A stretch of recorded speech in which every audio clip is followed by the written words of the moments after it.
guys! Welcome back sa aming channel, ang KKK by Jeng and Otep. And of course, it's me, your Ate Jeng. At si Otep po ay nasa likod ng camera. Ayan. O, nakikita nyo naman, meron tayong special guest for today.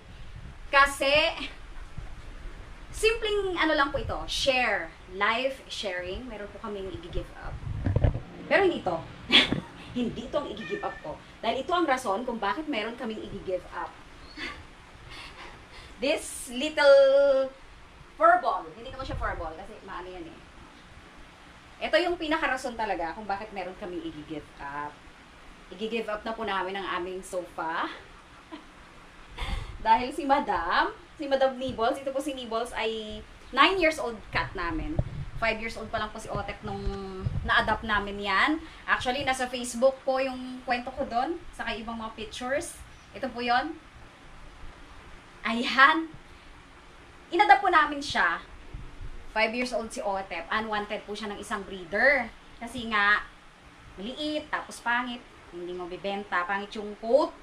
Ayun. Di syempre kinuha ko na. Kawawa naman kasi ilalagay daw sa kalye if ever. Tapos ngayon, 9 years old na siya. Sobra na siyang territorial. At ihi ng ihi sa aming mga sofa. Dito sa mga sofang to. Nung binili naman namin to, hindi pa naman siya ganun parang medyo ulianin, ganun. Medyo ulianin na yata siya. Hindi pa naman siya ganun katindi. Pero ngayon talaga guys, tingnan nyo to. Kung bakit siya may tabon. Tinatabunan ko lang yan kasi pag may mga visitors or ano, kahit paano mauupuan pa rin. Pero talagang medyo mapanghi talaga kasi, ayan. Yan. Ngayon, nag-decide na kami ni Daddy D, sabi niya. Sabi ko rin kasi, napapagod na rin ako ng pag-ano. Let go na natin yung sofa. Na talagang yan yung request talaga ni Otep ever since. Na gusto niya magkaroon ganito. Kasi sa Marikina, meron kami ganyan. Kaso nga, nung umuwi kami dito, yan, okay, ito umuwi pa ka na. Siya lang naman kasi talaga. Though 5 ang aming pets dito sa loob ng bahay, siya lang talaga yung nagliliwi dyan.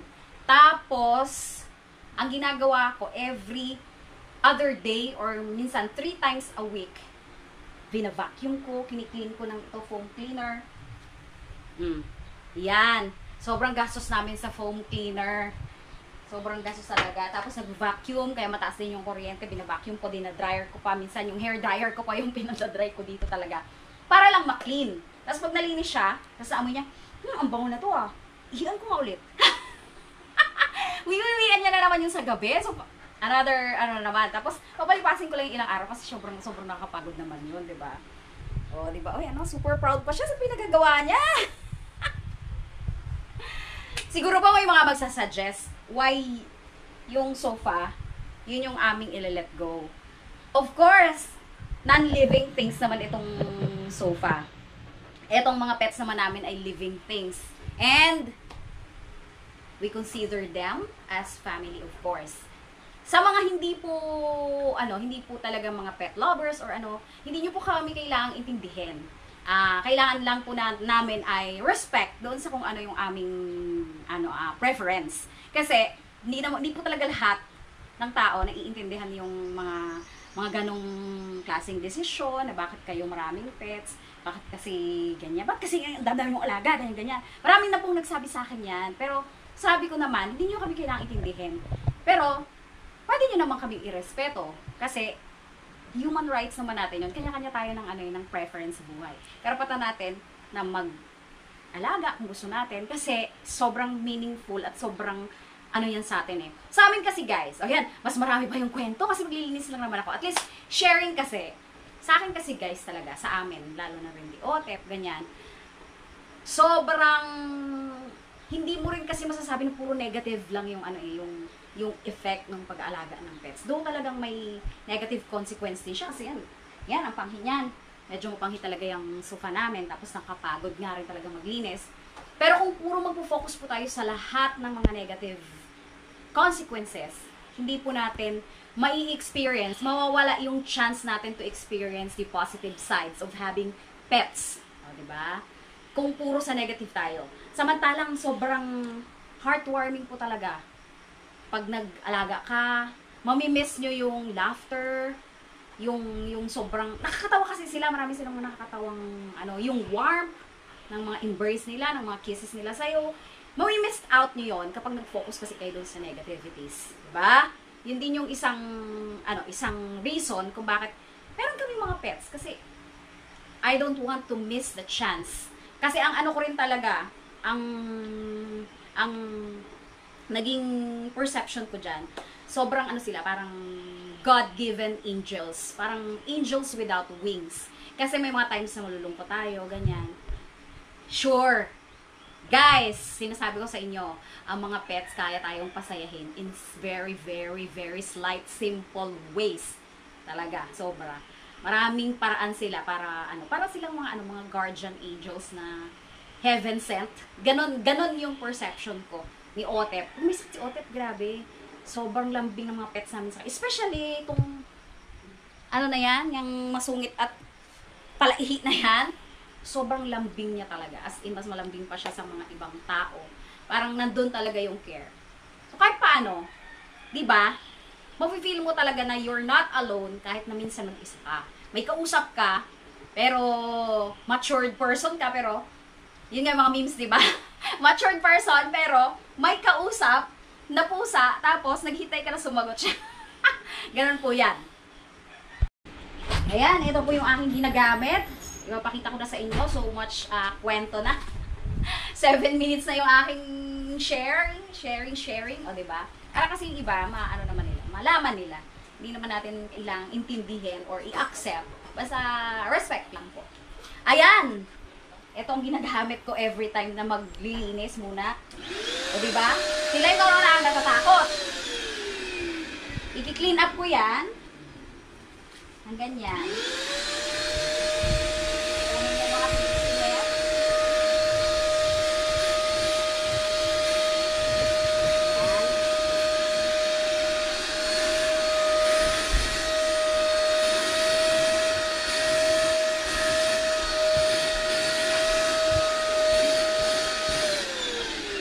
Ang vacuum nga po pala namin na to ay kasing edad ng aming unang muning. Kasing edad siya ni Nibbles. Kasi si Otep noon ay pinakanak nga na asthmatic. So, hindi naman talaga yung balahibo mismo ang nakaka-trigger ng asthma. Kasi before kaming kuha rin ng pusa, kinonsult ko muna yung pulmonary pedia ni Otep kasi nga malala yung kanyang asthma that time. Sabi niya, ingatan lang na magkaroon ng dunders. Yung dunders po, yun yung may effect sa mga asthmatic people.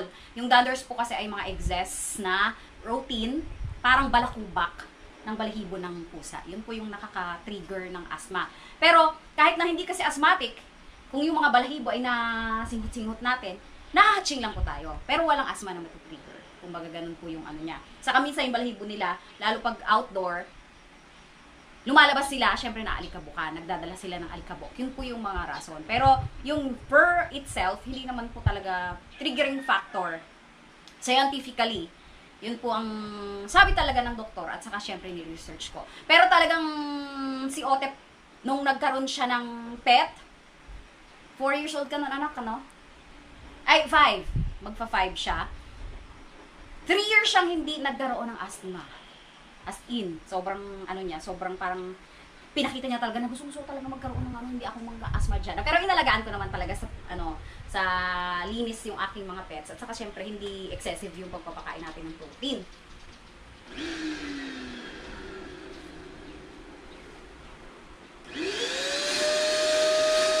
Ayan. Para lang pumakuha yung mga balahibo. Ayan, balikan ko po kayo pag finish na kasi papakita ko rin po sa inyo yung paglilinis ng foam cleaner. Ay, ang magmamana nga po pala ng aming sofa ay sila Kuya Egay. Ayan. Sa kanila namin to i-forward. Kasi wala silang sofa at kasya pa naman sa loob ng bahay nila. Ayan. Syempre mag-charge lang tayo ng konting recovery cost na hindi naman kasing mahal nung sobrang as in lang talaga pang bili lang ng pintura nung aming isang sofa. Yung luma naming kahoy na sofa, pipinturahan lang naman namin yon. Yun na yung aming ilalagay dito sa loob. Kasi, hindi mo nila maiihian yun at kahoy nga yun. Yung luma namin, kaya lang, nasa labas pa, pipinturahan pa namin yon. Ayan, balikan ko kayo pag finish na.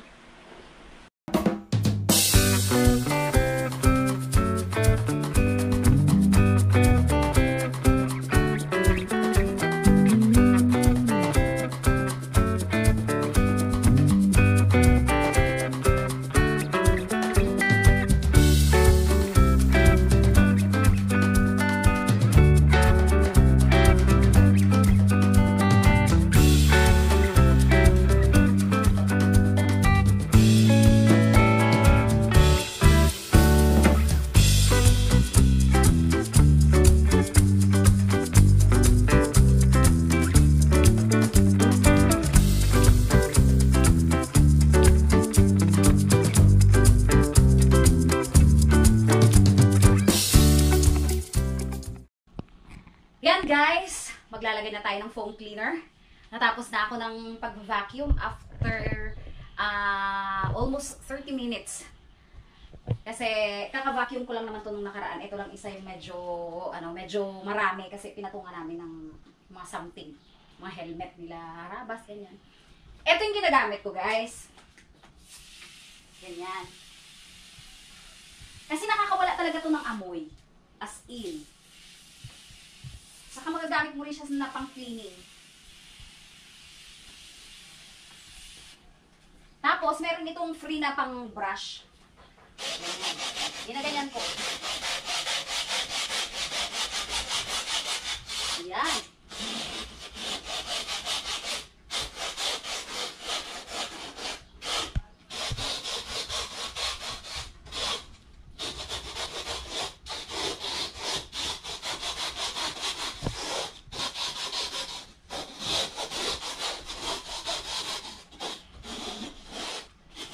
Yan. O, di ba? Galing! Tapos mawawala ang amoy niyan. Yung amoy-amoy niya na panghe, mawawala talaga. Kaya lang, sobrang bilis na tumaubos.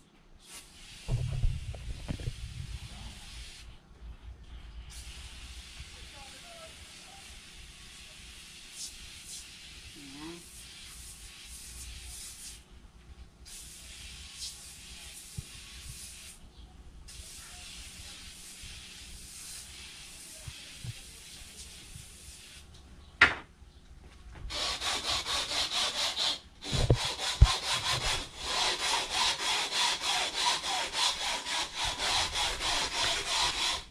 2 years old pa lang nga pala to, guys.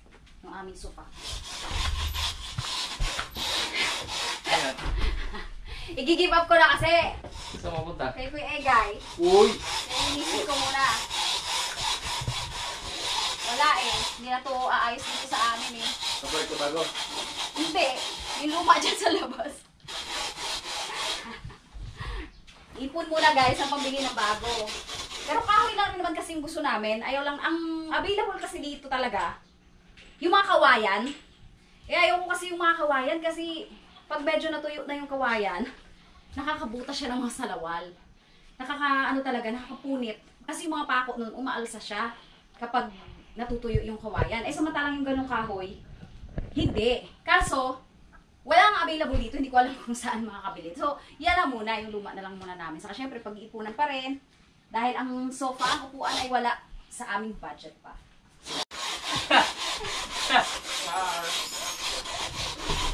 Yan, Oo. Ganyan. Alisin natin ang dagdagan natin dito kasi dito yung may mancha. Mainit naman sa labas, ibibilad namin ito ni Daddy B. Ganyan po. Ganyan ang pagod ko. Parang every other day mong gagawin. Parang dyan na lang maubos yung time ko, diba? Eh, pwede namang hindi. Yan. Pero hahanapin talaga to ng mga muning namin, lalo na si Ball. Yan. Hiningal agad ako, guys. Kasi sobrang init na naman ang panahon ngayon. Tingnan nyo naman si Lucana, nagtataka siya. Ano naman ginagawa. Pero talagang yan, tagapanood ko yan guys, yung maglilinis ako. Kasi siya lang yung hindi natatakot sa vacuum at sa foam cleaner. Matapang yan eh, galing sa katunggan yan eh. Matapang yung girl na yan. Sabi niya, pagtanda ko pala, wala na akong maiihian. Pinagkagay na ni mama eh, wala akong tulugan. Natutulog rin na dito eh. Binenta na sa iba. O, diba? Ang ganda-ganda pa. Pagod ako, guys. Yan! Tatapusin ko lang. Tapos ibibilad namin. Nakakahingal. Pero ito yung exercise ko din, ah. In fairness, exercise ko rin talaga. Balikan ko kayo, guys. Yan. Para na ulit brand new, guys. And smells like brand new ulit yan. Oh, mabango na naman. Tapos ito. Yan. Sobrang bago pa to guys. Kasi 2 years pa lang yan. Bago pa talaga. Hindi man halos namin nauupuan. Kasi nga palaging nawiwiwian. Ayan, ganyan. Ganyan po ang tip. Yung foam cleaner po, napakahusay po talaga siyang mag-clean, magpabango ng ating mga sofa. Kaya lang talagang medyo nag-give up na rin talaga ako kasi dito mayat maya. Halimbawa, yan, kakalinis ko lang yan. Mamayang gabi, ihiya naman yan ni Nibos. Kaya kailangan mamayang hapon, madala to kila Kuya Egay. Kasi kung hindi, ilinisin ko na naman ulit ito bukas. Yung part na maiihian niya. Ayan o. Ganda! Ayan. Inilabas namin para mabilad. Wala pang 5 minutes. Ayan, umaambo na guys. Umaambo na! Takpan muna natin kasi napakanipis naman ng ulap, saka napakalakas ng sikat ng araw. Parang nanadya lang yung ano, yung ambon. Ayan, ito nga po pala yung ipapasok namin temporarily sa loob. Tapos ito yung mahaba. Kaya lang itong mahaba, medyo napataka ng mga ito, pintura nung grills. Ayan, medyo may itim-itim. Saka ito may sira na to, oh. Pero okay pa naman yan. Pwede pa nating gamitin. Pipinturahan lang muna namin. Temporarily lang naman. Pag nakaluwag-luwag. Wow. Saka nakahanap ng ganito. Kasi wala kaming mahanap ng ganito, guys. Ganda kasi to, oh. Yan, hindi siya, may mga ganito siya. Walang mga pako na nakausli. Yan, walang mga pako dito. Yung kawayan kasi, may mga pako talaga yun na nakakabutas ng mga shorts. Ayan. Ayan guys, yung kaninang medyo ambon lang ay medyo lumakas. Hindi naman sobrang lakas, medyo lumakas lang. Kaya ipinasok ulit ang ating mga sofa. Kaya hindi ko na mapapakita sa inyo ang pagkatuyo nitong ating sofa. At saka malamang hindi rin ito ma-deliver ngayon. Pero pag nakita ninyo na wala na to dito, kaya i-share ko din kasi siguradong tatanungin nyo. Kasi dito rin ako sa loob ng bahay nag footage ng mga cooking, dito rin sa loob ng bahay. Pag nakita ninyong wala yan dito, syempre tatanungin nyo, nasa na yung sofa nyo, Ate Jane? That's why I'm sharing this po. Ayan! Yan lang po, napakasimple ng tip natin sa paglilinis. Doon po sa may mga pets. Pero yung iba doon, nilalagyan na lang ng mga cover na ganon. Pero hindi rin po kasi siguro hindi ko sure, pero parang hindi rin siya magiging sa amin, magiging effective. Kasi mayat maya rin talaga ako magpapalit ng cover, maglalaba. Kasi kailangan mo ring labhan yon. Sobrang sobrang nakakapagod din talaga. Unless ay hindi katulad ng kahoy, wala masyadong iintindihin. Pero masaserve naman din yung purpose niya na maging upuan. Kaya lang si Otep hindi na makakahilata. Pero hindi naman most of the time, hindi ka na rin naman nakahilata, anak, diba? Kasi may amoy. Walang cover. Nangangamoy. Saka medyo masama-sa. Ayaw niya rin naman. Ayan guys! Maraming salamat po sa mga patuloy na sumusuporta sa aming channel. Bye! Ay! Yun nga po pala sa mga live updates po namin, mga latest updates, live updates, kung ano-anong mga throwback. Pwede nyo po kami i-follow sa aking Facebook account, Josephine Gonzing de Dios, at kay Dante naman po ay Dante de Dios. Ayan, thank you so much po. Bye! Marami tayong mga pinahahalagahan sa buhay, mga pinakaiingat-ingatan. Subalit sa mga pagkakataong may kailangan tayong bitiwan, pipiliin natin ang higit na mahalaga, ang higit na matimbang.